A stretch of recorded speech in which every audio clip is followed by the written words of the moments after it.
કેમ છો મિત્રો? આજે આપણે સરસ મજાના ખાટા મીઠા રસાવાળા મગ બનાવવાના છે. જો ઘરમાં કઢી ના બનાવી હોય તો પણ ચાલે, ભાત જોડે એવા મગ બનાવવાના છે.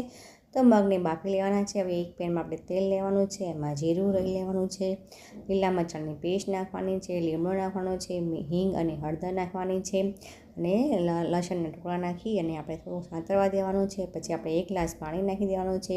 પાણી સાધારણ ઉકળી જાય પછી આપણે એમાં મીઠું, મરચું, હળદર અને ધાણા જીરું નાખી મસાલો કરવાનો છે. ટેસ્ટ પ્રમાણે મસાલો કરવાનો છે.